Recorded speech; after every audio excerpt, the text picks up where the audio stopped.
Here on Locked On Dolphins today is Friday, July 1st, 2022. It is training camp month. And today on the podcast, we're taking a look at all of your questions, topics, and hot takes. Power to the pod, our weekly mailbag, bringing us home here on a Friday. You are Locked On Dolphins, your daily Miami Dolphins podcast, part of the Locked On Podcast Network. Your team every day.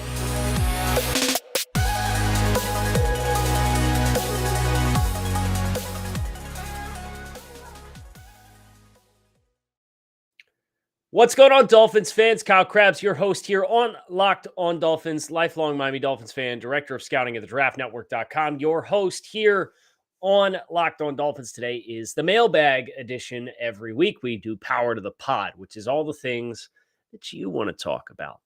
We talk about them here on the show.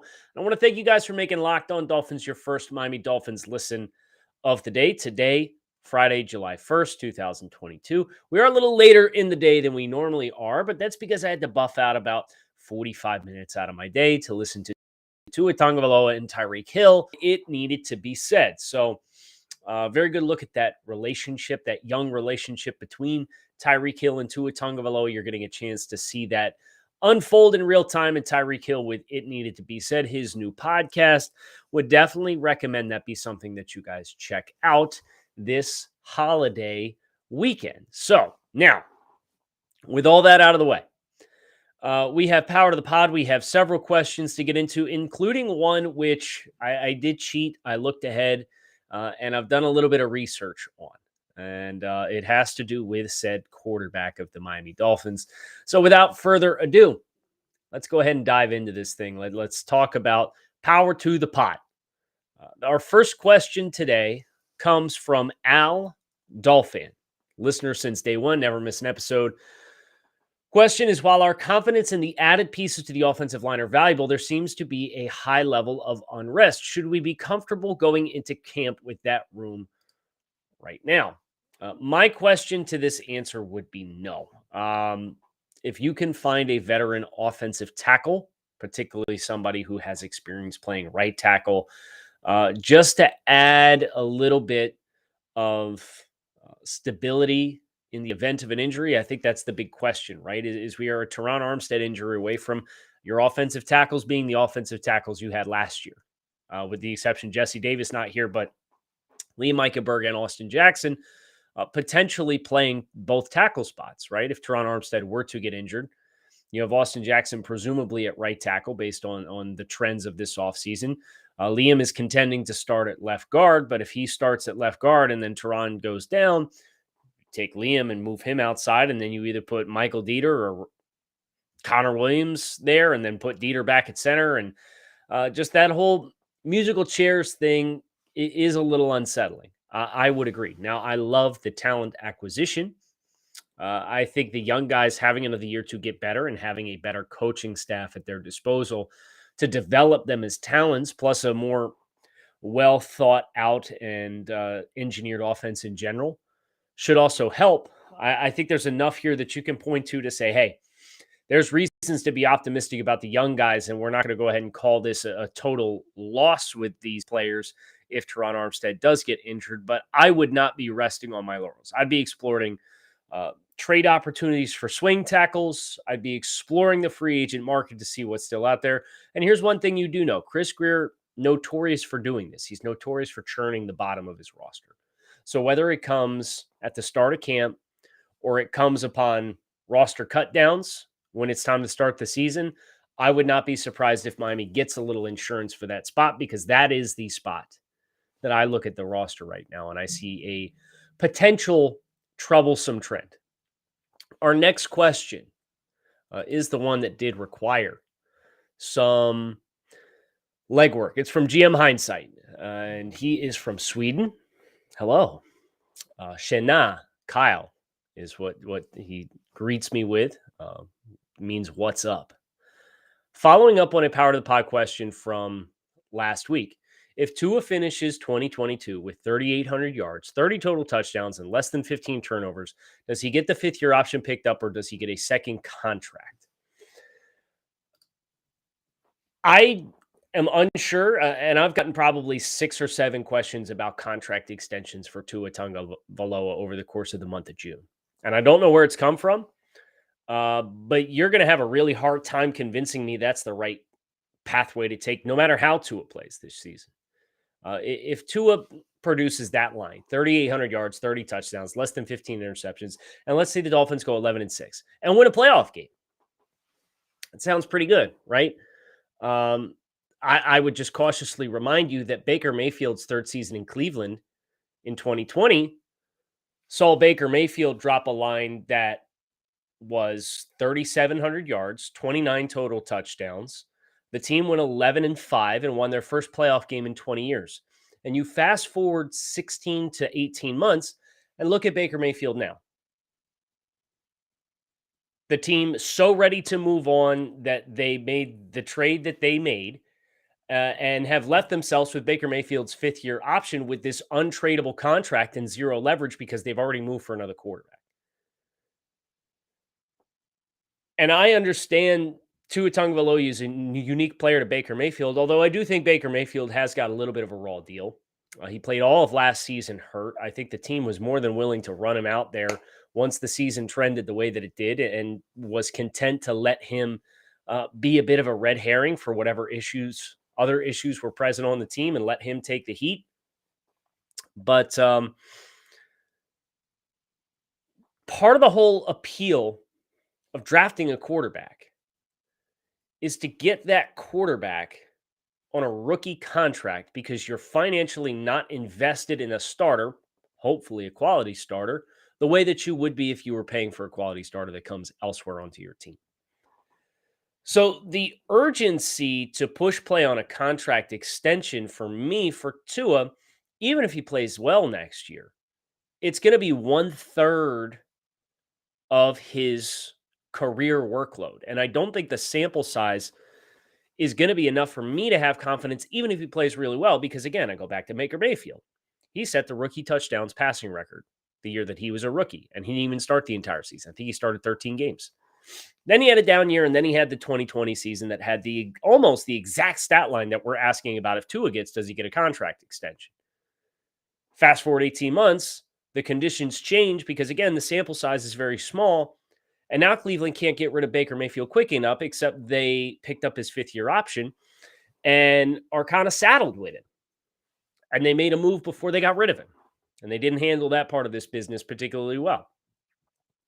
But for Tua Tagovailoa, there's also the component of what would you pay him with a contract extension versus what financially are you obligated to give him? Because you have to remember the way the collective bargaining agreement is set up for rookie contracts. The Dolphins have a guaranteed 2 more years of contractual control for Tua Tagovailoa after this season if they want it. They could have up to 4 years of guaranteed contractual control over Tua Tagovailoa if they want it. And here's the way.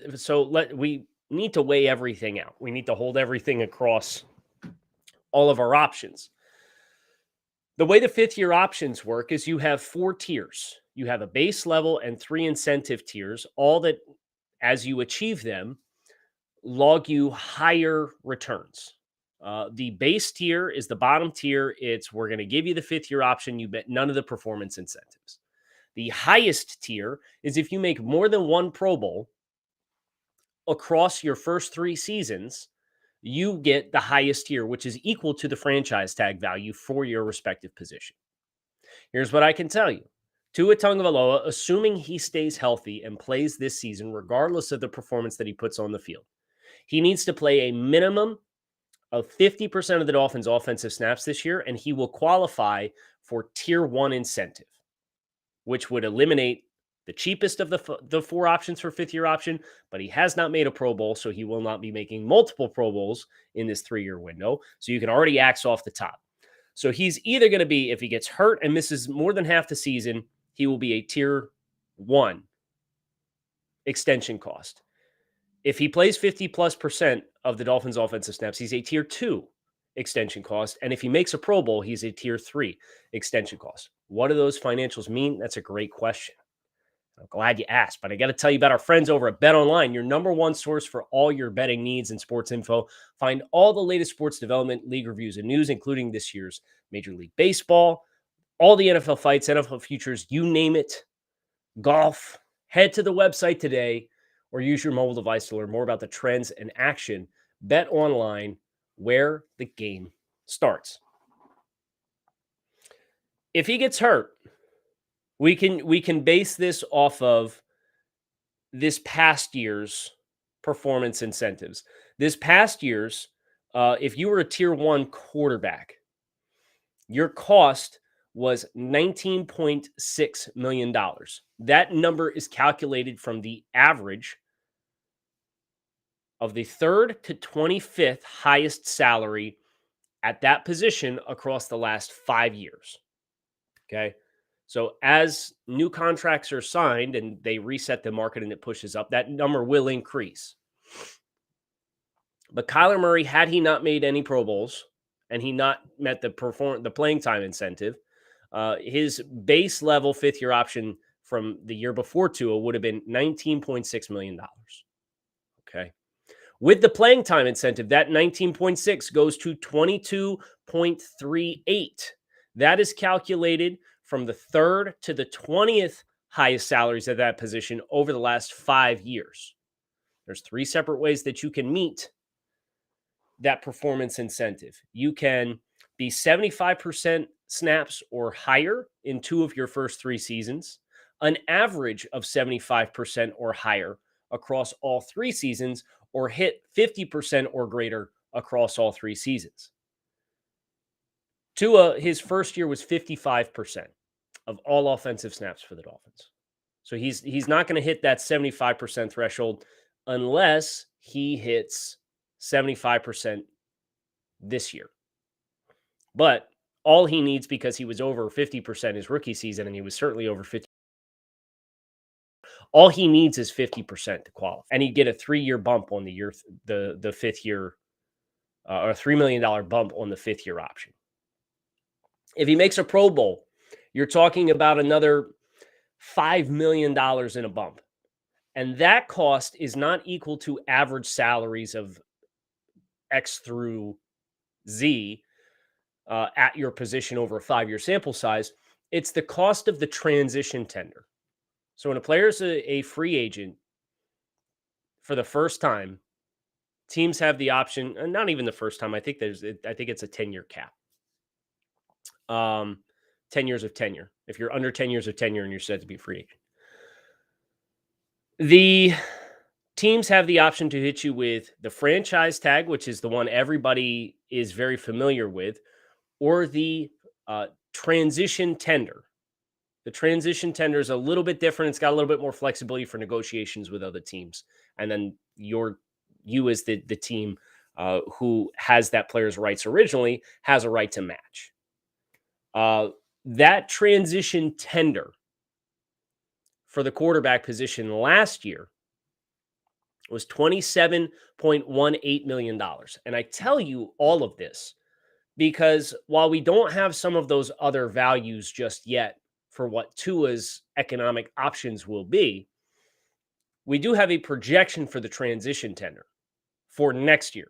So if Tua makes the Pro Bowl, his 5th year option would be $28.3 million, according to the projection from overthecap.com. Good problem to have.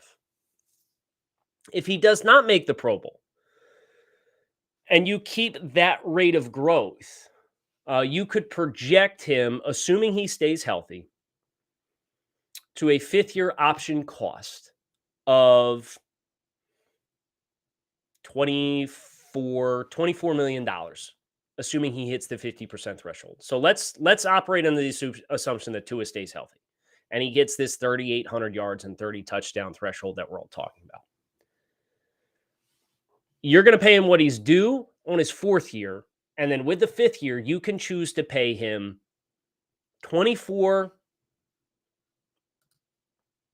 or $28.5 million. It's a $4.5 million strike zone, depending on whether or not he makes the Pro Bowl this year.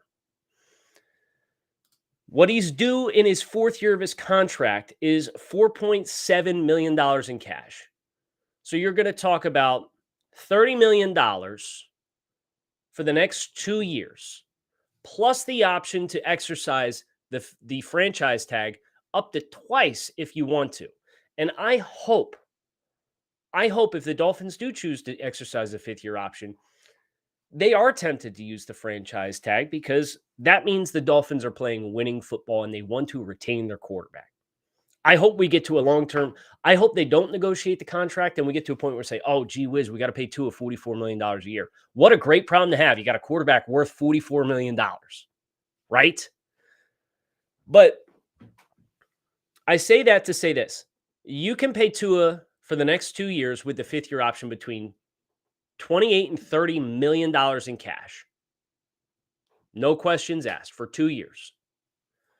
Or you could sign him to a contract extension that would presumably, for 2023, if he hits these arbitrary numbers that we've presented, give him a signing bonus that is going to be greater than all of the money. A signing bonus that would be equal to all of the money you would have to pay him for the next 2 years. And then at that point, the franchise tag, let's probably call it $33 million per season for each of the next 2 seasons after that.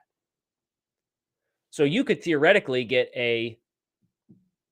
not a math guy, 4-year contract for $90 million from Tua if you let him play the 4th year, exercise the 5th-year option, and use the franchise tag in consecutive seasons. Again, I'm not a math guy. But if he becomes the player we hope he's capable of being, and he's going to get, I'll call it 95. It's an average of $23.4 million per season over the next 4 years after this year. Does not even include this year. If you pay Tua to a contract extension, you can add another $10 million onto that because that's kind of just the economic rate of quarterbacks. So I asked that question. I spell all that out to say this. What's the point of putting yourselves on an accelerated clock by paying Tua a contract extension when even if he balls out this year and plays all 17 games and the Dolphins win a bunch of games, it's going to be 1/3 of the years that he's been in the league. And the last 2 years, while yes, there are conditions that were not ideal and he was not surrounded by good talent, they still exist. They still happen. There were still durability issues. There was still growth that we needed to see. The sample size for me, I don't know what platform you're ever going to get on and sell me on the idea of, hey, Tua balls out in 2022. We got to give him a contract extension now.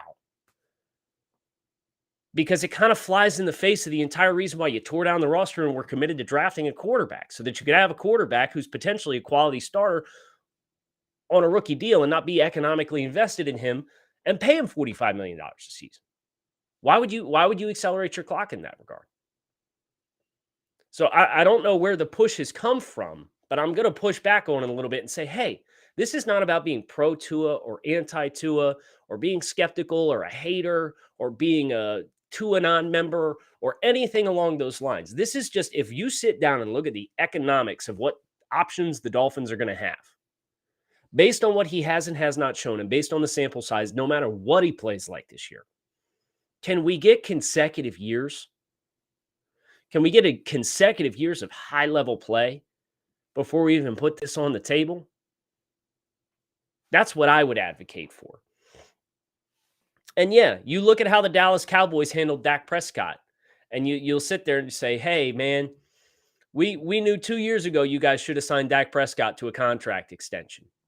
But you didn't do it, and now you cost yourself a couple $1 million per season. I would rather be in that boat with Tua than overcommit too quickly and then find ourselves looking at potential transitions and finding ourselves in the shoes that the Cleveland Browns are in. I'd rather pay him too much because he's earned it than pay him too much and make him more difficult to move away from if things don't break the way that we hope that they could. Obviously, a lot of layers here, a lot of really interesting dynamics and factors at play. Here's the other interesting part of this for me with the decision with Tua Tagovailoa. We've seen, and the Denver Broncos did this with Garrett Bowles. They did not exercise their fifth-year option and then got a contract extension done because he balled out in year 4. We haven't seen a lot of teams embrace this thought process, but there's a part of me where you could get to the end of year 3, still not have the clarity that you need while still acknowledging, hey, this player might still be really good. And let me ask you a question. If Tua plays 12 games this year, gets hurt, misses some time, it's been unfortunately been a part of the process for him his first couple of seasons. But say he plays 12 games and he plays reasonably well in those 12 games. But now you have the durability question that has really sunk its teeth in. What's to stop you from not exercising the fifth-year option, knowing full well you can just exercise the franchise tag at the end of year 4 if you get the clarity that you need, or sign the extension? The Broncos did it with Garrett Bowles. They turned down the fifth-year option, and then Garrett Bowles played really well, and it was like, hey, well, never mind. I guess you're staying. You've earned a contract. The difference, say Tua plays this year, and he plays over 50%, but he does not make the Pro Bowl. His playtime fifth-year option cost, we are projecting to be $24.5 million. The franchise tag value for 2024, which would be his 5th year, but if you turn down the 5th-year option, is going to be about $33 million. So you're talking about an $8.5 million discrepancy between if you act at the end of this year or if you decline the option and then decide you want the guaranteed 5th year, but you don't want the long-term contract anyway. Sorry, I'm way in the weeds here, but I'm just thinking out loud. Would you rather prematurely make the commitment? And I don't have the answer. I'm giving you all the options. So depending on where you personally fall on Tua Tagovailoa, you can make up your mind for yourself. There is a pathway here where you turn down the 5th-year option. Tua plays well in his 4th year, and then you exercise the franchise tag immediately. Now, there will be those pundits who say, wow, lack of foresight from the Dolphins. They cost themselves $8.5 million. But $8.5 million in the grand scheme of things, especially if he earns the franchise tag, you're probably going to hit him with the contract extension. Then that just becomes the base rate for a signing bonus. Now you can build that into being the contract extension, kind of the groundwork for the guaranteed money, because the franchise tag, the way that works is it's 100% fully guaranteed money, whether you sign a new contract or not. So any signing bonus that you get, you have to have that. That's the floor for how much guaranteed money you get on a new contract anyway. So instead of paying to a 5th-year option that we have to make the decision on after this year, you could choose and pay him 24.5. You could choose to bypass it, not have the risk of, hey, Tua regresses in year 4, in year 2 under Coach McDaniel. We really feel like we're ready. We want to go get somebody else to play quarterback and potentially take us to a Super Bowl. If that's how you think this is going to play out. And now you have $24.5 million on the book for a guy you're transitioning away from, and that might be hard to get somebody else to take via trade, which we're seeing with the Sam Darnolds of the world and the Baker Mayfields of the world as those teams are getting ready to transition away from those quarterbacks. And instead, you could just let the 4th year play out, and if he earns it, use the $33.5 million as the base for your launch point for a contract extension, give him that as his signing bonus and extend it. It's exactly what the Broncos did with Garrett Bowles. So you have options here. And because you have all these options, I don't ever see a world in which I'm going to get to the end of the rainbow in 2022. Like, maybe you win us a Super Bowl, then okay. Like, yeah, let's talk about it. Let's put that on the table. If Tua wins us a Super Bowl and he's a big catalyst for it, yeah, let's talk about a contract extension. But that's about the only outcome for me in which I think it's going to be necessary. Otherwise, you're going to have all this optimal flexibility.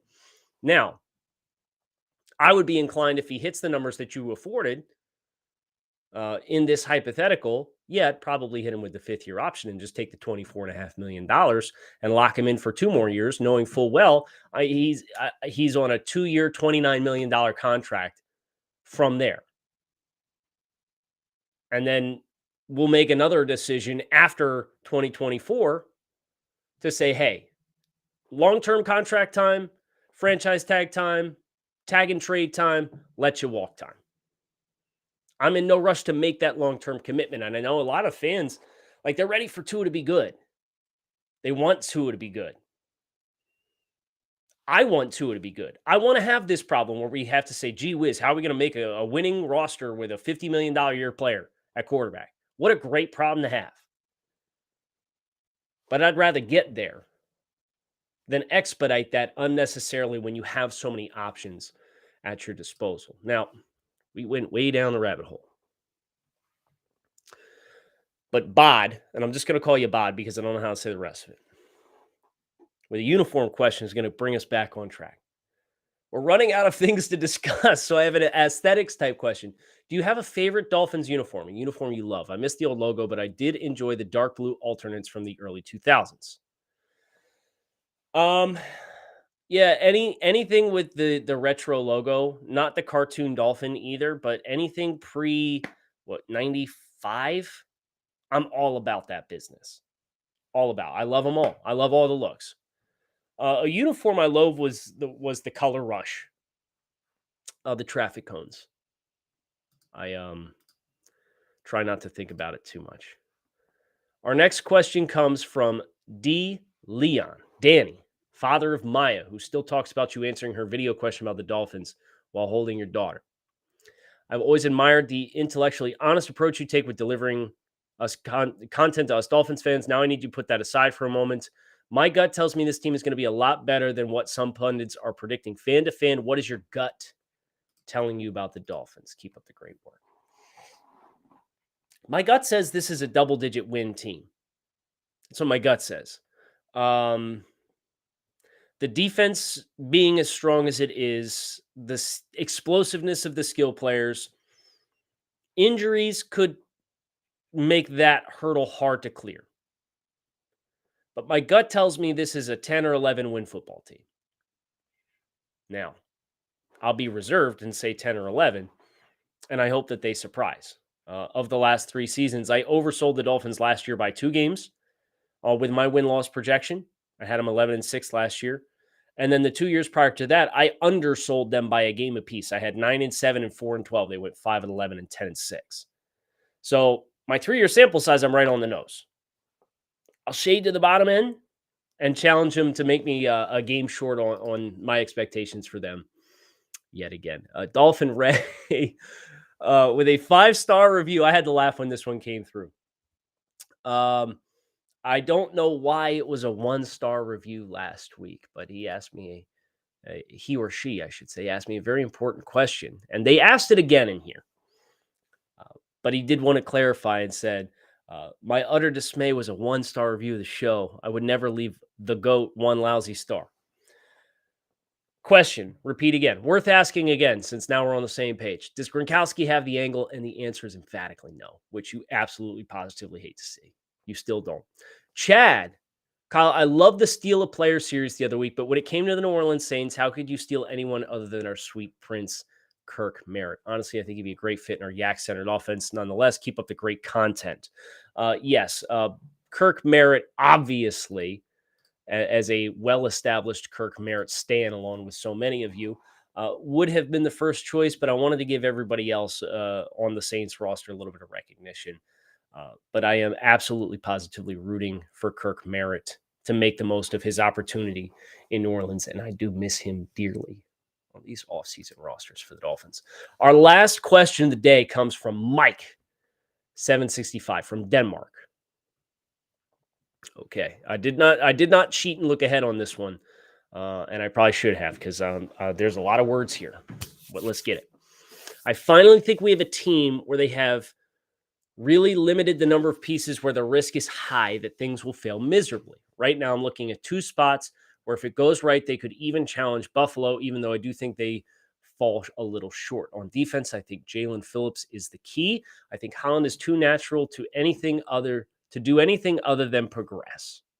But if Phillips can get better against the run, he is on the field 70% of the snaps or more. I think he becomes a dominant pass rusher. If that happens, I think they could be a top 5 defense because now they can go from blitz heavy to dropping 7 and getting there with 4 pass rushers, and they are already much harder to game plan for. On offense, I think it's Eichenberg. I expect with coaching and another year that Jackson gets a little better, and that's all. Probably fair. He should be the worst of the group, but by strengthening the left side, we can give him more help. However, by moving Eichenberg to guard, I think we raised his floor and maybe lowered his ceiling. I think that's, based off his play last year, I don't think that's an unfair statement either, Mike. If he can manage to be an average starter, we would have an above-average line, and with our skilled players, that's enough. If you had to pick 2 spots on the team where the potential variability and outcomes would affect the overall team success, what would you choose? That's a great question. And I love that you showed your process to get you to where you came in on this. I think it's the right tackle spot with Austin Jackson. I'm a little bit more accepting of an unknown at guard just because he's going to have pillars on both sides of him. And for a team that's going to run the football, I expect that he will assimilate okay in that component. Being protected on both sides by athletic offensive linemen in Connor and Turan. But the right tackle spot, especially that being Tua's blind spot, that is the spot for me that is a big question mark, and I don't have a lot of confidence in. As far as the other spot, I think I would probably acknowledge that Mike linebacker spot. That Elandon Roberts spot on the defense. Obviously, he took the dive into the fish tank, and it was really great to listen to him give some perspective. And I've said this plenty. I think Elandon Roberts has plenty of NFL roster value. But I think as a starting linebacker, that's a replacement level opportunity that you have.